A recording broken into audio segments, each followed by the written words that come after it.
अस्सलाम वालेकुम गाइस, आप लोग कैसे हैं? उम्मीद है आप लोग ठीक होंगे। और आज की जो मेरी वीडियो है वो एक्टिव पैसिव से रिलेटेड है। इसमें मैं आप लोगों को कुछ इंपॉर्टेंट रूल्स और एग्जांपल के साथ एक्सप्लेन करूँगी। आप लोग इस वीडियो को पूरा देखिएगा ताकि आप लोग के लिए ये एक्टिव पैसिव वॉइस जो ज़्यादातर लोगों के लिए मुश्किल होता है वो इंशाल्लाह ताला आसान हो जाएगा। तो हम अपनी वीडियो स्टार्ट करते हैं। तो सबसे पहले एक्टिव और पैसिव वॉइस की डेफिनेशन डिस्कस करते हैं। The definition of active voice is: an active voice, the subject perform the action expressed by the verb। इसका मतलब ये है कि एक्टिव वॉइस में जो सेंटेंस होते हैं उसमें सब्जेक्ट जो है मतलब बताया जा रहा होता है कि जो सब्जेक्ट है वो काम करने वाला है, वो ये एक्शन परफॉर्म कर रहा है, जबकि पैसिव वॉइस में subject receive the action express by the verb. इसमें ये होता है कि पैसिव वॉइस में ऑब्जेक्ट से सेंटेंस स्टार्ट किया जाता है और सब्जेक्ट जो है वो उस एक्शन को जो है ना रिसीव कर रहा होता है, और ऑब्जेक्ट जो है वो ऑब्जेक्ट को जैसे सेंटेंस के शुरू में कर दिया जाता है और सब्जेक्ट जो है वो सेंटेंस के आखिरी में आ रहा होता है। जैसे कि एग्जांपल है, एक्टिव वॉइस की एग्जांपल जो है, the student wrote a song. इसका मतलब है कि स्टूडेंट जो है वो सब्जेक्ट है, तो सब्जेक्ट ने मतलब जो सब्जेक्ट है स्टूडेंट, उसने सॉन्ग लिखा, ठीक है। तो इसमें इसका मतलब है कि सब्जेक्ट एक्शन परफॉर्म कर रहा है। लेकिन इसके अंदर पैसिव वॉइस में क्या होता है कि song was written by the student. Song जो है वो ऑब्जेक्ट है एंड जिस जो फर्स्ट पोजीशन पे आ गया है पैसिव वॉइस में, और वो उस मतलब रिसीव, और स्टूडेंट जो है वो सेक्शन को रिसीव कर रहा है, ठीक है, वो परफॉर्म नहीं कर रहा। पैसिव वॉइस में इस तरह से होता है। और पैसिव वॉइस में ये होता है कि जो एक्टिव में सब्जेक्ट होता है वो ऑब्जेक्ट बन जाता है, एज ऑब्जेक्ट बिहेव कर रहा होता है पैसिव में, और जो ऑब्जेक्ट होता है वो एज अ सब्जेक्ट बिहेव कर रहा होता है पैसिव में। एक्टिव में जो ऑब्जेक्ट होता है ना, वो पैसिव में सब्जेक्ट एज अ बिहेव कर रहा होता है। तो ये डिफरेंसेस हैं एक्टिव और पैसिव में। तो कुछ चीज़ें जो हैं वो एक्टिव और पैसिव में कन्वर्ट की जाती हैं, कुछ चीज़ें नहीं, मतलब बहुत कन्वर्जन होती है एक्टिव को पैसिव में कन्वर्ट करने के लिए। तो उसमें कुछ जो चेंजेस आती है ना, उसमें सबसे पहले मैं आपको ये जो डिस्कस किया है मैंने, एक आपको जिसके पिक्चर नज़र आ रही होगी, जिसमें जैसे कि मी जो है वो आई में कन्वर्ट, आई जो है वो मी में कन्वर्ट हो जाता है। मतलब कि अगर एक्टिव में आई है तो वो जब पैसिव में हम जब कन्वर्ट कर रहे होंगे तो वो मी में कन्वर्ट हो जाएगा। इसी तरह यू में ही रहता है, और ही जो है वो हर में कन्वर्ट हो जाता है, दे देम में, और वी जो है अस में, ही हिम में, इट में ही रहता है, और हु जो है हुम में चेंज हो जाता है। इसी तरह से अब जैसे कि आई है, तो आई से जब हम पैसिव में कन्वर्ट कर रहे होते हैं ना, तो फिर वो बाय मी हो जाता है, बाय का इस्तेमाल करते हैं हम पैसिव वॉइस में। तो ये कुछ चेंजेस हैं। अब हम टेंसेस की तरफ जाते हैं कि जब कौन सा टेंस होगा तो किस टेंस में किस तरह से कन्वर्जन होगी। हम सबसे पहले सिंपल प्रेजेंट टेंस देखते हैं। इसका जो फॉर्मूला है पैसिव वॉइस में, इज़, एम, आर और थर्ड फॉर्म ऑफ वर्ब हो जाता है। अगर आप लोग को याद हो, टेंस में सिंपल फॉर्मूला होता है, अफर्मेटिव का ये फॉर्मूला होता है ना कि एस और ई एस, या एस और ई एस लगता है और फर्स्ट फॉर्म ऑफ वर्ब होती है। लेकिन जब हम पैसिव में कोई सेंटेंस जो है एक्टिव में मीन्स के उसमें एस और ई एस लगा हुआ है और साथ उसकी फर्स्ट फॉर्म ऑफ वर्ब है, तो जब हम उसको पैसिव वॉइस में कन्वर्ट करते हैं तो वो जो है उसमें इज़, एम, आर का एडिशन हो जाता है, वो और थर्ड फॉर्म ऑफ वर्ब लगती है। पैसिव वॉइस में जब हम कन्वर्ट करते हैं तो थर्ड फॉर्म ऑफ वर्ब, आपको याद रखने के थर्ड फॉर्म ऑफ वर्ब तो आपको मतलब फर्स्ट फॉर्म से थर्ड फॉर्म ऑफ वर्ब में कन्वर्ट हो जाएगा। इसकी एग्जांपल देखते हैं, इससे आप लोगों को और आसानी होगी समझने में। जैसे कि ही लाइट्स द कैंडल, तो ही लाइट्स द कैंडल, ये अफर्मेटिव का एक्टिव वॉइस है, प्रेजेंट, सिंपल प्रेजेंट का, ठीक है। और जब हम इसको पैसिव वॉइस में कन्वर्ट करेंगे तो मैंने बताया था कि जो सब्जेक्ट, एक्टिव वॉइस में जो सब्जेक्ट होता है वो एज अ ऑब्जेक्ट बिहेव करता है पैसिव वॉइस में, और ऑब्जेक्ट जो है वो सब्जेक्ट पैसिव वॉइस में। तो अब द कैंडल, इसके अंदर क्या है, ऑब्जेक्ट है, लेकिन जब वो पैसिव में आएगा तो वो सब्जेक्ट बिहेव करेगा।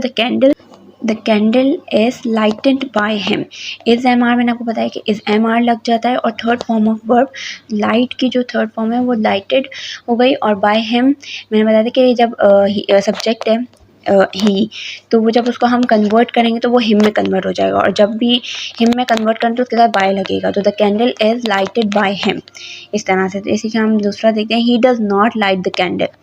अब डज नॉट है तो वो इज़ नॉट में कन्वर्ट हो जाएगा, और ही जो है वो बाय हिम में हो जाएगा, और द कैंडल जो है, जो ऑब्जेक्ट है एक्टिव वॉइस में वो as a subject passive voice में बिहेव करेगा। The candle is not, negative है तो नेगेटिव ही रहेगा, नॉट आ रहा है तो आप नॉट ऐसा सेम ही रहेगा पैसिव वॉइस में, बस कन्वर्जन होंगी। देखिए the candle is not lighted by him.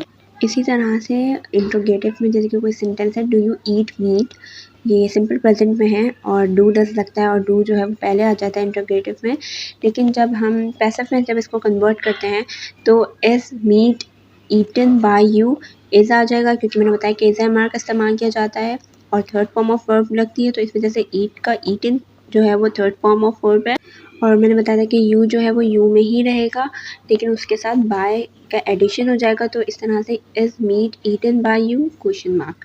अब प्रेजेंट कंटिन्यूस टेंस में जब हम टेंसेस में करते हैं तो उसमें ये होता है हमारे पास structure is am are I N G और फर्स्ट फॉर्म ऑफ वर्ब। लेकिन जब हम पैसिव में उसको कन्वर्ट करते हैं तो इज एम आर तो सेम ही हेल्पिंग वर्ब रहेंगे, लेकिन थर्ड फॉर्म ऑफ वर्ब रह जाएगी और बीइंग का इस्तेमाल करेंगे, ठीक है। और ये जो है इसका स्ट्रक्चर है जब हम पैसिव में कन्वर्ट करते हैं। सो अब हम एग्जांपल से देख, एग्जांपल है I am driving a car.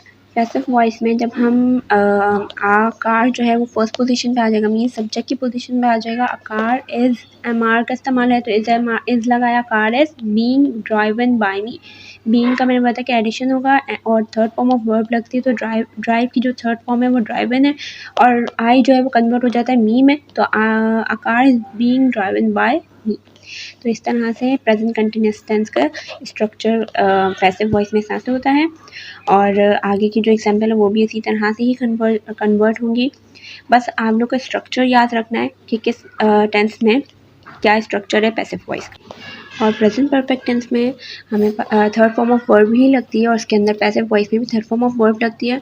और हैज़ हैव जो है हेल्पिंग वर्ब भी सेम होते हैं प्रेजेंट परफेक्ट टेंस में। प्रेजेंट परफेक्ट टेंस सबसे आसान मुझे लगता है क्योंकि उसमें ज़्यादा चेंजिंग नहीं होती, बस सिर्फ बीइंग का एडिशन होता है और सेम वही स्ट्रक्चर है। प्रेजेंट परफेक्ट टेंस के एग्जाम्पल हम देख लेते हैं। She has not stolen my book, ये हमारे पास एक्टिव वॉइस में है। अगर हम इसको पैसिव में कन्वर्ट करेंगे तो my book has been stolen by her. जैसे कि मैंने कहा था कि सिर्फ बीन का एडिशन होगा और सब्जेक्ट और ऑब्जेक्ट की पोजीशन चेंज होगी। जैसे कि माई बुक एक्टिव में लास्ट में था तो माई बुक फर्स्ट में आ गया। My book has been stolen by her और बाय शी जो है वो हर में कन्वर्ट होता है और उसके साथ बाय हर लगाना ज़रूरी है, ठीक है। तो ये प्रेजेंट परफेक्ट टेंस की एग्जांपल थी। Now we move to the simple past tense. Simple past tense में हम डिड का इस्तेमाल करते हैं और एक्टिव वॉइस में और फर्स्ट फॉर्म ऑफ वर्ब होती है। लेकिन जब अफर्मेटिव होता है तो उसमें सेकंड फॉर्म लगती है और कोई हेल्पिंग वर्ब नहीं लगता एक्टिव वॉइस में। लेकिन पैसिव वॉइस में ये होता है कि वॉज वर्ब का इस्तेमाल किया जाता है और थर्ड फॉर्म ऑफ वर्ब।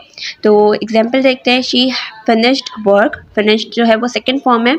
अब पैसिव में जब हम कन्वर्ट करेंगे तो work was finished by her. Finished third form में भी मतलब उसकी फिनिश्ड ही है। तो अब वॉज वर्क का इस्तेमाल किया गया है।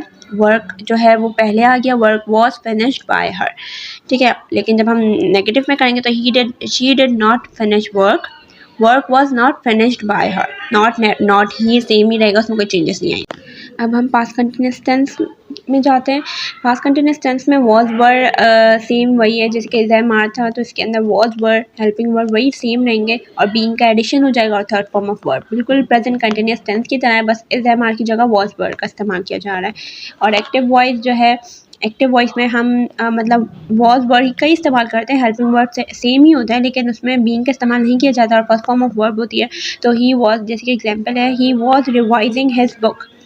तो जब हम इसको पैसिव वॉइस में करेंगे तो हिज बुक पहले आ जाएगा। हिज बुक वर, अब जैसे कि बुक्स है ना तो ज़्यादा हैं तो वॉज की जगह हमें वर्ड का इस्तेमाल किया जा रहा है। ये तो आप लोग को पता होगा कि कहाँ सिंगुलर के साथ हम क्या इस्तेमाल करते हैं और प्लूरल के साथ क्या इस्तेमाल करते हैं। तो हिज बुक्स वर बीइंग का एडिशन होगा और थर्ड फॉर्म ऑफ वर्ब लगेगी, तो रिवाइज की थर्ड फॉर्म जो है वो रिवाइज्ड है। तो his books were being revised by him, ही जो है वो हिम में कन्वर्ट हो जाएगा। तो पास्ट कंटिन्यूअस टेंस भी बिल्कुल उसी तरह से ही जैसे अभी हम करते हुए आ रहे हैं, बस आपको स्ट्रक्चर ही याद रखना है। Now we move to the past perfect tense. Past perfect tense भी आसान है, लेकिन उसमें बीन का एडिशन होगा और सब कुछ सेम है। जिस तरह से एक्टिव वॉइस में आई हैड, जैसे कि हैड होता है और थर्ड फॉर्म ऑफ वर्ब होती है, लेकिन पैसिव वॉइस में हम सिर्फ बीन का एडिशन करेंगे, सेम प्रेजेंट परफेक्ट टेंस की तरह, बस हेल्पिंग वर्ब का डिफरेंस आ रहा है दोनों में, वरना बीन का एडिशन सेम प्रेजेंट में भी यही होगा, प्रेजेंट परफेक्ट में। तो I had completed the assignment had been completed by me. I को हम मी में कन्वर्ट करते हैं और साथ बाय का इस्तेमाल करते हैं। तो अब हम सिंपल फ्यूचर में जाते हैं। सिंपल फ्यूचर का स्ट्रक्चर देखते हैं। सिंपल फ्यूचर में एक्टिव में हम लोग विल का इस्तेमाल करते हैं और simple first form of verb होती है, लेकिन पैसिव में हम विल के साथ बी का भी एडिशन करते हैं और विल और शैल दोनों, वो तो एक्टिव में भी इस्तेमाल किया जाएगा, प्लस बी हो जाता है और थर्ड फॉर्म ऑफ वर्ब का इस्तेमाल किया जाता है। For example, my uncle will pay my tuition fee. लेकिन जब इसको पैसिव में कन्वर्ट करेंगे तो ट्यूशन फ़ी फर्स्ट, माई ट्यूशन फ़ी फर्स्ट में आ जाएगा, माई ट्यूशन फ़ी विल बी का एडिशन है पैसिव वॉइस में, एंड पेड जो है वो थर्ड फॉर्म, पे की थर्ड फॉर्म है। बाय माई अंकल लास्ट में आ गया और प्लस बाय का इस्तेमाल किया जाएगा। तो ये है सिंपल फ्यूचर टेंस का स्ट्रक्चर पैसिव वॉइस का। अब हम फ्यूचर परफेक्ट टेंस में आते हैं। फ्यूचर परफेक्ट में सेम वही है, will have same as active voice, but been का एडिशन होगा और थर्ड फॉर्म ऑफ वर्ब भी सेम एक्टिव वॉइस में भी यही होती है। तो we shall have done our homework. We, I और वी के साथ शैल इस्तेमाल किया जाता है, तो इसलिए भी इधर भी शैल इस्तेमाल किया गया है। Our homework shall have been done by us. तो our homework shall have been का एडिशन हुआ है बस, और third form of verb same as a active voice है, और बाय अस, बी को हम अस में कन्वर्ट करते हैं और बाय का एडिशन करते हैं। तो ये है फ्यूचर परफेक्ट टेंस का स्ट्रक्चर। तो तमाम टेंसेस जो हैं वो कंप्लीट हो गए हैं, और एक्टिव और पैसिव वॉइस को मैंने एक समराइज़ करके एक बड़ी सी वीडियो बना दी ताकि आप लोग के लिए आसानी हो जाए, लेकिन उसके अंदर कुछ और रूल मज़ीद होते हैं और बहुत सारी चीज़ें और होती हैं, लेकिन ये जैसे ये बोलते हैं ना, एक समरी है एक्टिव पैसिव की, तो ये मैंने समरी के तौर पे आप लोग के लिए वीडियो बनाई ताकि आप लोग के लिए काफ़ी आसानी हो जाए। अगर आप लोग को मेरी वीडियो अच्छी लगी हो तो मेरी वीडियो को लाइक करिएगा, शेयर करिएगा, और अपने फ्रेंड्स को ज़रूर शेयर करें ताकि उनके लिए भी आसानी हो जाए, और मेरे चैनल को सब्सक्राइब करना मत भूलिएगा और बेल आइकन पर ज़रूर क्लिक कर दीजिएगा। टेक केयर, अल्लाह हाफ़िज़ एंड पाकिस्तान जिंदाबाद।